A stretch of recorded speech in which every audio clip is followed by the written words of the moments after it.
Hello students, कल के part में हम लोगों ने सिंथेसिस ऑफ द सेंटेंस पढ़े थे, जिसमें हमने बताया था आपको कि सिंथेसिस ऑफ द सेंटेंस के 3 पार्ट होते हैं। पहला पार्ट होता है बेटा आपका सिंपल सेंटेंस, दूसरा पार्ट होता है कॉम्प्लेक्स सेंटेंस, तीसरा पार्ट होता है कंपाउंड सेंटेंस। इसमें हमने बताया था आपको कि सिंपल सेंटेंस जो है बेटा 8 प्रकार का होता है, और उस 8 प्रकार में से बेटा हम लोग पहला प्रकार पढ़ रहे थे पार्टिसिपल्स, जिसमें से हम लोगों ने प्रेजेंट पार्टिसिपल को पढ़ रखा था। आज हम लोग पढ़ेंगे पास्ट पार्टिसिपल। आज हम लोग बेटा पढ़ेंगे किसे? पास्ट पार्टिसिपल को। तो पास्ट पार्टिसिपल को बनाते समय इस बात का ध्यान रखना है कि इस पार्टिसिपल में 2 सेंटेंस दिए होते हैं आपको। एक सेंटेंस ऐसा होता है जो दूसरे सेंटेंस के किसी वर्ड की विशेषता बता रहा होता है, यानी हम ऐसा कह सकते हैं कि एक सेंटेंस में कोई एक ऐसा वर्ड दिया होता है जो किसी दूसरे सेंटेंस की विशेषता बता रहा होता है, ठीक है। और इसमें हम लोग करते क्या है कि उस वर्ड को हम लोग जिस वर्ड की विशेषता बता रहा होता है उसके जस्ट पहले लाकर वर्ब की थर्ड फॉर्म में प्रयोग करते हैं, जिसके बाद उसका अर्थ हुआ या हुई हो जाता है। इसे देखो हम एग्जाम्पल के द्वारा समझते हैं, जैसे कि आई फाउंड माई पेन, मैंने अपना पेन पाया। इट वॉज लॉस्ट, यह खो गया था। मैंने अपना पेन पाया, यह खो गया था। तो इसमें जैसा कि देखा जा सकता है कि किसी व्यक्ति का पेन है और वो खो गया था और उसे वापस मिल गया है। तो इसमें पेन की विशेषता बता रहे हैं बेटा हम लोग। तो इसमें पेन की विशेषता क्या है? उसका खो जाना। तो इस प्रकार से जो खो जाना शब्द है, इसे हम लोग क्या करेंगे? एक एडजेक्टिव की तरह यूज करेंगे और इसको वर्ब की थर्ड फॉर्म में यूज करेंगे, ठीक है बेटा। तो वर्ब की थर्ड फॉर्म में जब यूज करेंगे तो हमें पता है लॉस्ट की थर्ड फॉर्म क्या होती है बेटा? लॉस्ट ही होती है। तो यहाँ पर हम लोग क्या यूज करेंगे? I found my lost pen. तो यहाँ पर देखो बेटा हम लोगों ने क्या किया, पेन के जस्ट पहले उसके लिए जो शब्द उसकी विशेषता बता रहा था उसे एडजेक्टिव की तरह यूज कर लिया, और जो भी इसके अलावा एक्स्ट्रा शब्द थे उन सबको हम लोग क्या कर देंगे बेटा? हटा देंगे। ऐसे ही दूसरे एग्जाम्पल में देखिए, I saw a man, the man was dead, मैंने एक आदमी देखा, वह आदमी क्या था बेटा? मर गया था। तो यहाँ पर आदमी की विशेषता क्या है? उसका मर जाना। तो जो मर जाना उसकी विशेषता है बेटा, उस शब्द को हम लोग कैसे यूज करेंगे? एज ए एडजेक्टिव यूज करेंगे, और एज ए एडजेक्टिव यूज करने के लिए हम क्या करेंगे?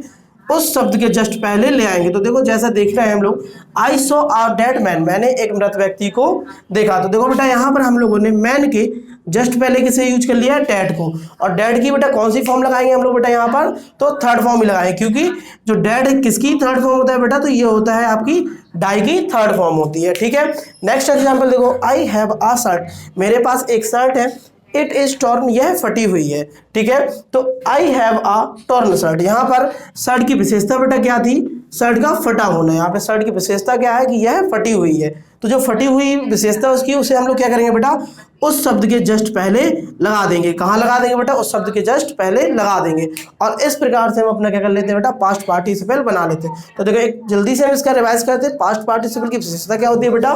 कि इसमें 2 सेंटेंस होते हैं पहले आपके, और दोनों ही सेंटेंस में होता क्या है कि एक सेंटेंस दूसरे सेंटेंस के किसी एक शब्द की विशेषता बता रहा होता है। जैसे कि हमने बताया आपको, आई फाउंड माई पेन, मैंने अपना पेन पाया। इट वॉज लॉस्ट, यह खो गया था। तो यहाँ पे पता चल रहा है पेन खो गया था, और पेन खोने के बाद हमें वापस मिल गया है। तो यहाँ पर बेटा आपका क्या हो गया कि मेरा पेन खो गया था और मिल गया। तो यहाँ पर पेन की विशेषता क्या हुई? उसकी खो जाना। इसी प्रकार से परफेक्ट पार्टिसिपल में देखेंगे बेटा, परफेक्ट पार्टिसिपल में भी आपके 2 या 2 से अधिक सेंटेंस दिए होते हैं। 2 या 2 से अधिक सेंटेंस दिए होते हैं। इसमें बनाने के लिए हमें क्या करना होता है बेटा? कि हैविंग प्लस वर्ब की थर्ड फॉर्म का प्रयोग करते हैं। किसका प्रयोग करेंगे बेटा? हैविंग प्लस वर्ब की थर्ड फॉर्म का। और जब हम हैविंग प्लस वर्ब की थर्ड फॉर्म का प्रयोग करेंगे तो इसका अर्थ हो जाता है कर, करके, हुए, पर, पश्चात या बाद का। हमें सबसे ज्यादा बेटा इसमें जो शब्द नोटिस करके चलने हैं वो चलने पर, बाद और पश्चात का। अब आखिर क्यों? तो देखो इसमें 2 सेंटेंस होते हैं। पहला सेंटेंस बेटा, इसमें 2 सेंटेंस होते हैं। एक सेंटेंस ऐसा होता है जो एक खत्म हो जाएगा, और दूसरा सेंटेंस ऐसा होगी जो कि प्रारंभ होगा। यानी कि हम सीधा सा कह सकते हैं कि इसमें 2 सेंटेंस होते हैं, और दोनों सेंटेंस की विशेषता यह होगी कि एक सेंटेंस का कार्य खत्म हो जाएगा और उसके पश्चात दूसरे सेंटेंस का कार्य प्रारंभ होगा, जैसे कि हम देख सकते हैं। और इसमें एक बात और ध्यान देना है कि आपको कोई ना कोई ऐसा शब्द दिया होगा जो आपको बता रहा होगा कि इस सेंटेंस में काम खत्म हो गया है, ठीक है। तो देखो जैसे, और जो सेंटेंस का शब्द बता रहा होगा कि काम खत्म हो गया, उसी सेंटेंस को सबसे पहले लगाना है। तो देखो, आई कंप्लीटेड द वर्क, मैंने अपना काम पूरा कर लिया। आई वेंट टू मार्केट, मैं मार्केट गया, यानी कि मैंने अपना काम कर लिया और उसके पश्चात मैं मार्केट गया। तो यहाँ पे हमें साफ समझ में आ रहा है बेटा कि उसने क्या है? पहला अपना काम खत्म किया और उसके बाद वो कहाँ गया बेटा, मार्केट गया। तो जो यहाँ पर हम लोग की कंप्लीटेड वर्ब है ये साफ साफ हमें बता रही है कि उसने अपना काम क्या कर लिया बेटा, खत्म कर लिया। तो उस स्थिति में हम लोग क्या करेंगे, इस वर्ब की थर्ड फॉर्म को लेके आएंगे और उसके जस्ट पहले हैविंग को लगा देंगे। तो इस प्रकार से बनाएंगे हैविंग कंप्लीटेड द वर्क, और दोनों सेंटेंस को बेटा हम लोग कॉमा लगा के जोड़ देंगे। तो having completed the work I went to market. इसी प्रकार से दूसरा देखो, ही फिनिश्ड हिज वर्क, उसने अपना काम खत्म किया। यहाँ पे देखो बेटा फिनिश्ड वर्ब दी हुई है जो बता रही है कि उसने अपना काम खत्म कर लिया है। ही वेंट टू हॉस्पिटल, और उसके बाद बेटा वो कहाँ गया, हॉस्पिटल गया। तो देखो having finished his work, having finished his work he went to hospital, अपना काम समाप्त करके वो कहाँ गया है बेटा, हॉस्पिटल गया। तो देखो यहाँ पर सेंस में क्या आ रहा, अपना काम समाप्त करके वह हॉस्पिटल गया। देखो हमें एक बात ध्यान रखनी है बेटा, सिंथेसिस को पढ़ते टाइम में सिंथेसिस में जो एक्स्ट्रा शब्द होते हैं उन्हें हटा दिया जाता है, लेकिन कभी भी ऐसे इसे नहीं चेंज करना है कि इसका सेंस चेंज हो जाए, क्योंकि इसका सेंस अगर चेंज हो गया बेटा तो फिर ये सिंथेसिस की कैटेगरी से बाहर चला जाएगा। तो सबसे इंपॉर्टेंट बात है इसमें हमें ध्यान रखना है कि कभी भी आपका सेंस चेंज नहीं होना चाहिए, ठीक है। तो देखो परफेक्ट पार्टिसिपल का बेटा एक और पार्ट होता है जब ये पैसिव फॉर्म में हो। कैसा बेटा, पैसिव फॉर्म में हो। पैसिव फॉर्म में हो तो उसे बनाते टाइम हमें क्या करना है बेटा, having plus been plus verb की थर्ड फॉर्म को लगाना है। जैसे कि he was punished by his teacher he felt sorry, यानी कि भाई अपने टीचर के द्वारा पनिश किया गया और उसे इससे क्या हुआ बेटा, दुख हुआ। तो देखो यहाँ पर क्या है, हमें पता है was were is am are आदि के बाद में यदि वर्ब की थर्ड फॉर्म आती है तो वो हमारा कौन सा फॉर्म होता है बेटा, पैसिव फॉर्म होता है, और उसके बाद में बाई लगा हो, ठीक है। तो हमें पैसिव कैसे पहचानते हैं, जब is am are was were तथा बाई के बाद कोई सब्जेक्ट हो हमारा, तो वहां पर बेटा क्या होता है, पैसिव फॉर्म होता है। उस स्थिति में बेटा हमें क्या करना है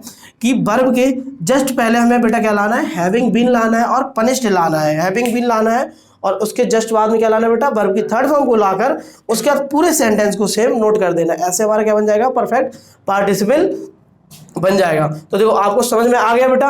एक बार और थोड़ा सा रिवाइज करते हैं हम लोग परफेक्ट को दोबारा। हमने कहा परफेक्ट की विशेषता क्या है बेटा, दो सेंटेंस होंगे, दोनों ही सेंटेंस में एक सेंटेंस खत्म हो जाएगा, उसके बाद बेटा दूसरा सेंटेंस प्रारंभ होगा, ठीक है।